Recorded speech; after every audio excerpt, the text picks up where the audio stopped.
Hello everyone, welcome to our channel IV Legal. In our today's video, we are going to talk about section 88, 88A and 89 of Indian Evidence Act. ये तीनों section बात करते हैं presumption as to documents की, जहां पर 88 बताता है presumption as to telegraphic message, 88A बताता है presumption as to electronic message and 89 बताता है presumption in relation to documents which are not produced. तो हम बात करेंगे प्रिजम्पशन अंडर दीज सेक्शंस. तो अभी हम in our previous videos we have discussed till section 87, जहां पर हमने बात करी थी presumption as to books, maps, chart etcetera. तो आज सेक्शन 88 से शुरू करते हैं. तो सबसे पहले आया सेक्शन 88 जहां पर बताया गया presumption as to telegraphic message. यहां पर कोर्ट ये प्रिज्यूम करता है कि कोर्ट, यहां पर वर्ड यूज्ड है मे, तो कोर्ट मे प्रिज्यूम मतलब कोर्ट के पास डिस्क्रिशन है.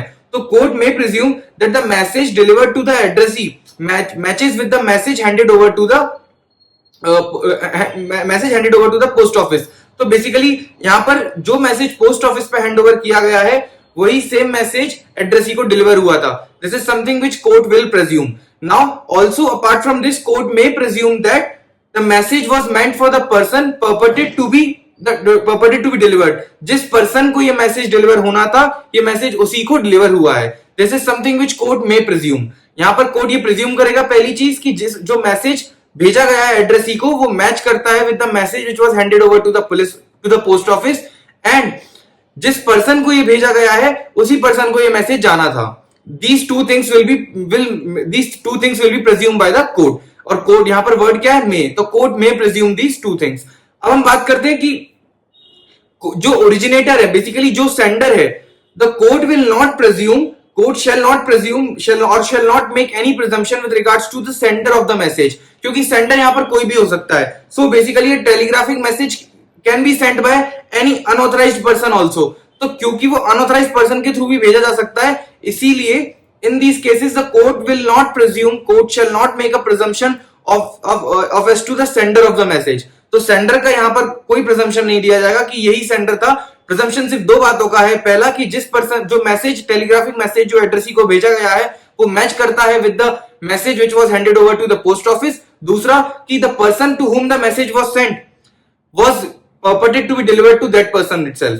तो वो ये second presumption which is something which court will presume, but court will not make any presumption of the fact that the specific person was the sender of the telegraphic message. Reason being that the telegraphic message can be sent by an unauthorized person as well. तो इसीलिए court will not make the presumption of those things. अब बात करते हैं section 88A की. 88 बताता है presumption as to electronic message. तो यहां पर सीधी सी बात ये बताइए कि कोर्ट में presume that the electronic message which was forwarded by the originator through electronic mail server to the addressee matches with the message which was fed into the computer for the purpose of transmission. जो electronic message originator के through send किया गया है वो match करता है with the information which was fed into the computer for the purpose of transmission through that electronic message. वो दोनों चीजें मैच करती हैं. This is the presumption which court में मेक. वर्ड क्या यूज्ड हुआ है, मे. उसके बाद court will again in this case also court shall not presume that any specific person was the originator of that message. तो यहां पर मैसेज किसके द्वारा भेजा गया, this is something which court will not presume, क्योंकि मैसेज इलेक्ट्रॉनिक मैसेज है, कोई भी भेज सकता है. तो इसीलिए जो सेंडर होगा उसका प्रिजम्पशन कोर्ट नहीं लेगा. कोर्ट सिर्फ इतनी सी बात का प्रिजम्पशन लेगा कि जो मैसेज भेजा गया है, जो इलेक्ट्रॉनिक मैसेज भेजा गया है वो मैच करता है with the information which was fade into the computer for the purpose of transmission of through electronic message. तो वो इंफॉर्मेशन मैच होती है. इस चीज का प्रिजम्पशन कोर्ट ले सकता है. एंड अगेन कोर्ट ले सकता है, it is not mandatory for the court, but what is mandatory for the court is that court shall not take the presumption of the fact that any specific person was the sender of this message. Sender का कोई भी presumption नहीं लिया जाएगा by the court. That is because in this the word used is shall. अब हम बात करते हैं सेक्शन 89 की. सेक्शन 89 ये बताता है presumption in relation to documents not produced. तो यहां पर सेक्शन इटसेल्फ यही बोलता है कि अगर डॉक्यूमेंट्स प्रोड्यूस करने का नोटिस कोर्ट के द्वारा दिया जा रहा है और अगर डॉक्यूमेंट्स कोर्ट में प्रोड्यूस नहीं हो रहे हैं तो उस केस में court shall presume, the word used is shall. तो court shall presume that every document which is called for and not produced after sending the notice to the party to produce it the court will shall presume that the documents were duly attested, executed, stamped as per as required by the law. तो यहां पर court ये presume कर लेगा कि अगर notice देने के बाद भी अगर पार्टी डॉक्यूमेंट प्रोड्यूस नहीं कर रही है तो court shall presume that the documents are duly stamped, attested and executed as per the requirement of law.